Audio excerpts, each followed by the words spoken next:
Chapter 15. The Book. Hoggie could barely wait till next morning. She knew that getting up earlier was not going to bring closer the end of that day's last class. None the less, she jumped out of bed well before the sunrise. By the time Scooter came to fetch her, she had already walked Higgledy and Piggledy, made breakfast for herself and Aunt Michelle, and even started on the next week's homework. "I still can't get over all the weird stuff we found in that room," Scooter said on their way to school. "Me neither," Hoggie echoed. "I've been wondering. Why do you think we never hear about books like that? Some of them are quite old." "Maybe there's only one copy of each," Scooter suggested. "And if what Icarus told us about the Alexandrian Brotherhood is true, and if the Libris were the guardians of the Royal Library, then some of the books in the architect's collection would have been in his family for centuries. In that case, very few people would get to see them." "I guess," Hoggie agreed. "How is your Dodo?" she then asked. Scooter sighed tiredly. "You know how I've always wanted to have a dog. But now I'm thinking, if looking after a dog is as much work as looking after a Dodo, then perhaps I'm not ready to have a pet just yet." "Why? What has he done?" Scooter sighed again. "What hasn't he done? He got into a bag of flour and spilled it all over the kitchen. Then he stole Dad's neckties and built a nest out of them. Thank goodness Dad is out of town. He'd have a heart attack. Angela stayed at our place last night, and so I locked the bird in the study." Scooter carried on as they passed the tube station, and started down the street towards the massive shape of the public library. "He must have been thinking that there was a bookworm hiding in every book, because he pulled a whole lot of them off the shelves and tore up Aristophanes. And this morning I caught him eating Homer. Sounds like he has a taste for Greek." Hoggie chuckled. Scooter smiled, but only barely. "At this rate, he'll destroy Dad's entire library by the end of the week." "I suppose we could take him to the zoo," Hoggie conceded. But Scooter shook his head. "I can't do it. Who knows what would happen to him there? Angela once found a baby pigeon and took it to a vet, and the vet wanted to kill the pigeon because it was not native to England. Would you believe it? And if they would kill a pigeon, imagine what they would do to a dodo. No, he's better off with me. I know he doesn't do it on purpose." "What are you going to call him?" Scooter nodded. "I think I'll call him General." "Why General?" "He sort of looks like a general. Those long legs of his. When he walks, it is as if he marches in a parade." The memory of General digging through his dad's library in search of worms made Scooter ask, "How is your bookworm?" "He's all right," Hoggie replied. "I've let him build a house in my old maths textbook." She giggled. "Maybe one day he'll explain to me what it is about. He really is a crawling encyclopedia. I spent half the night listening to his stories. All the books that worm has read. Have you heard about The Mystery of Edwin Drood?" "The last novel by Charles Dickens? The one he never finished? Sure I have. Why?" "Well, it looks like Dickens did finish it. The bookworm read the entire manuscript before it was lost." "You're joking." "Nope. I know how the story ends." "How?" Hoggie was just about to tell her friend what happened to Edwin Drood, when they came upon a sudden obstacle. 6 police cars blocking the road. A police officer was standing on the corner, directing the traffic away from the main street. 6 more officers crowded around a car parked just steps away from the entrance to the public library. They appeared quite puzzled. And with a good reason, as the car was crushed and flattened all the way to its wheels. The car's owner was there too, his face red with anger. "What kind of a world are we living in?" he was shrieking, "that a man can't leave his car unattended?" "Well, sir, strictly speaking, overnight parking is prohibited on this street," one of the police officers replied. The face of the crushed car's owner turned from red to purple. "I fail to see how this fact is relevant to what has been done to my car," he said indignantly. "A crime has been committed, and because it is your department that is charged with preventing crime in this city, I hold you and your fellow officers responsible for what has happened here." Hoggie did not hear the policeman's response to this speech, because just then Scooter grabbed her shoulder and whispered, "Hoggie, look at that!" Scooter's finger pointed at the blocked-off portion of the street. All along it were hundreds of holes. Hoggie had never seen anything like this. "It looks like a bomb went off." Scooter shook his head. "A bomb?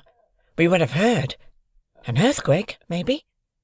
"We would have felt an earthquake, too," Hoggie objected. "And it would be on the TV this morning."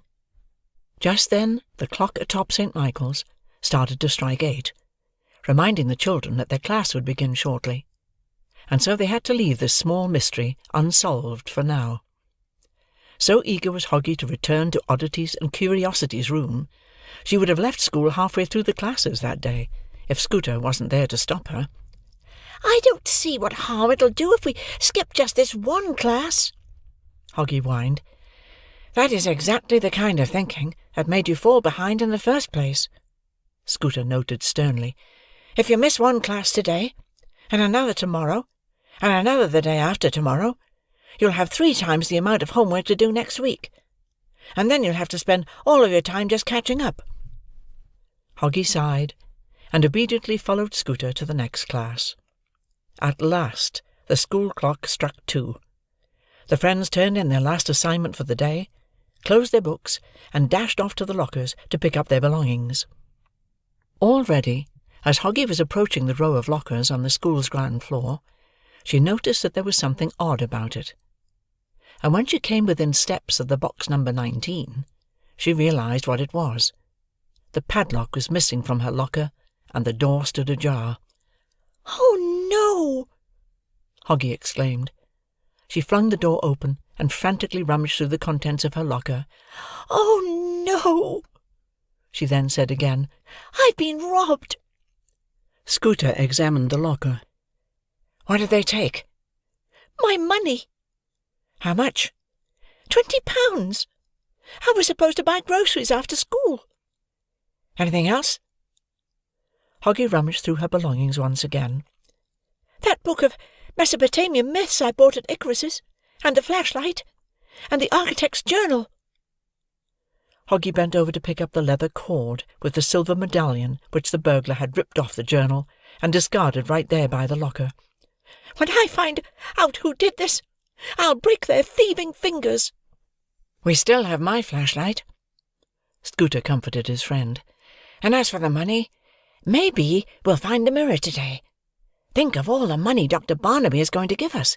Compared to it, £20 is nothing." And so, hopeful, the friends hurried out of the school. They were a little worried that they would not be able to get into the library because of the morning incident, but by then life in the city was back to normal. The police were gone, the wrecked car had been taken away, and the construction workers had already started patching up the holes in the road. Unhindered, Hoggie and Scooter entered the library, and made their way to Oddities and Curiosities' room. The friends promised themselves that this time they would not be distracted by the many amazing books stored in Oddities and Curiosities, and concentrate on finding the mirror. With that attitude, they worked hard all afternoon, and by the time the evening began, had gone through the entire contents of the library's dome. Regrettably, they did not find any book resembling, however remotely, the one described by Dr. Barnaby. "I guess the mirror is in one of the other 28 rooms," Scooter said in the end, "and we'll just have to go through all of them." They began to put the books back onto the shelves. Suddenly, Hoggie noticed a spot of colour at the back of the bookshelf. Curious, she removed the book again, and took a closer look at the wall behind it. Painted on the stone was a patch of blue, with the letter I in the middle. Hoggie said.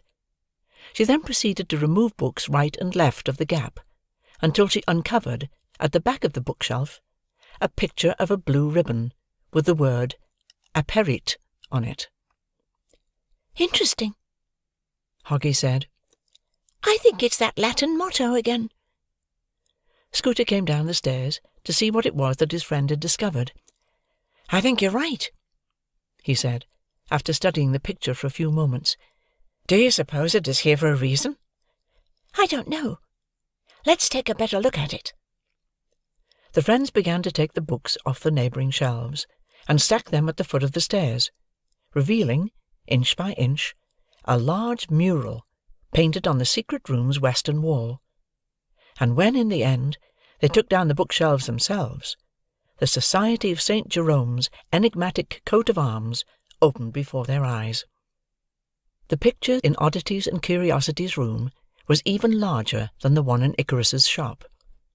Another very peculiar thing was, that in this picture the door, which in the architect's ex libris, and on the bookshop's mural, was partly open, was shut.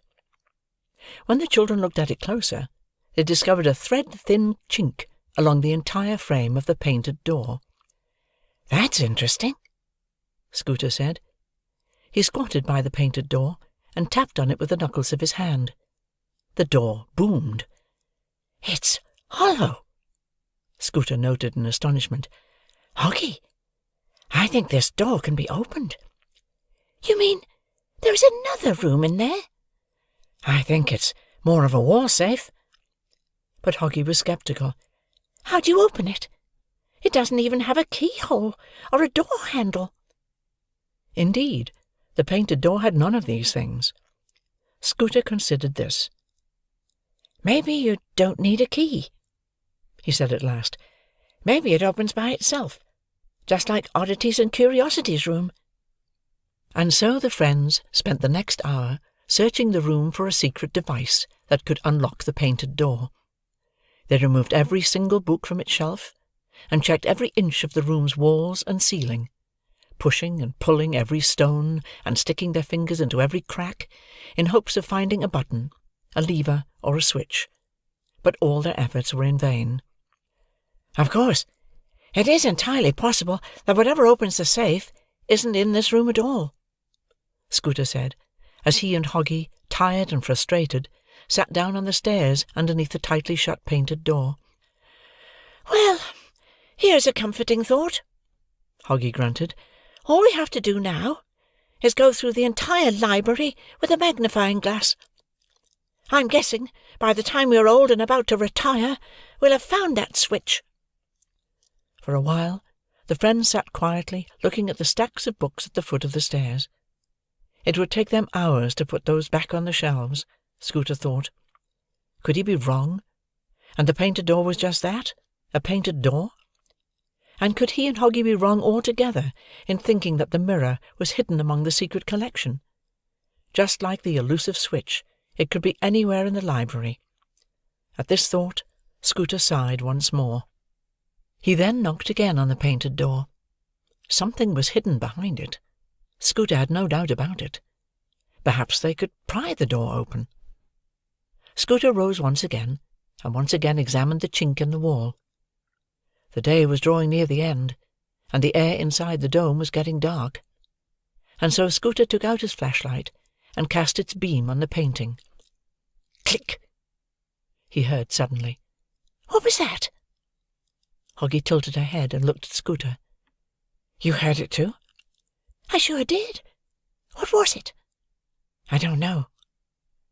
Scooter froze for a second, listening to the room's silence, and then turned to the mural again. "Click! Click!" "Here it is again." The sound was like that of a mechanism straining to start, but failing every time. "I think it's coming from here," Scooter said uncertainly, illuminating the mural with the flashlight. Click! Click! Click! The sound indeed was coming from behind the painted door. Hoggy gasped. "Scooter, I think the door's trying to open. What did you do?" "Nothing. I didn't even touch it." For a few moments the friends stood silently, waiting for the door in the wall to fling open. but nothing of the sort happened. Hoggie studied the coat of arms of the Society of Saint Jerome with renewed interest. In the architect's ex libris, the door was ajar, and a bright light was shining through the opening. She always thought that the light was a metaphor for knowledge. But what if— Hoggie took the flashlight out of Scooter's hands, and directed its beam onto the painted door. Click! Hoggie turned off the flashlight, and then, still pointing it at the door, turned it on again. Click! Finally, Scooter too began to understand that which his friend had guessed a few moments earlier. "The light," he said, quite astonished. "It is the light that makes the door click." Scooter squatted by the mural, and pressed his ear against the painted door, listening carefully to the short, sharp sounds that came from within every time the light of the flashlight shined on the wall. "It sounds like—" He paused, looking for an appropriate comparison. "Like somebody pushes down a door handle, but the lock is stuck. Do you think it's broken?" Scooter shrugged. "Maybe.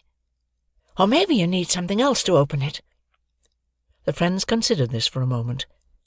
"What if," Hoggie said, in another bout of sudden genius, "the light just isn't bright enough?" "Maybe." Scooter looked up at the round window at the top of the dome, the only source of light in the secret room. "For the sunlight to hit the western wall, it would have to be late morning, so we'll have to test it tomorrow. Or," Hoggie said, "we could try something else." Before Scooter could ask her what exactly she had in mind, Hoggie ran down to the foot of the stairs and began to rummage through the piles of books on the floor. A few minutes later, she returned, carrying How to Rid Your Garden of Moles. Scooter gasped. "Hoggie, you're a genius." Hoggie grinned. "Shall we?" Remembering his first and disastrous acquaintance with the book, Scooter shut his eyes. Hoggie positioned herself in front of the painted door, and held out How to Rid Your Garden of Moles. She shut her eyes tight. "Are you ready, Scooter?" "Ready whenever you are." Hoggie opened the book. Immediately, bright light shot out from between the pages of the book, illuminating every object in the room better than 1,000 electric lamps. And almost at once, Hoggie heard the mechanism behind the mural squeak and rumble tiredly, and then come to a halt again. Hoggie shut the book, and looked at the mural. The painted door was open. It was, indeed, a wall safe, and inside the safe was a single book with a worn brown cover and no title. It was really quite plain. Its only remarkable feature, a narrow leather band with a silver clasp in the shape of a lion's muzzle, that kept the book from opening. "What do you think it does?" Hoggie asked, touching the book's cover. "Let's find out." Hoggie settled comfortably on the steps of the staircase. Scooter sat down next to her. "Ready?" Hoggie asked. Scooter nodded, his throat dry from excitement. "Well, here we go." Hoggie opened the book.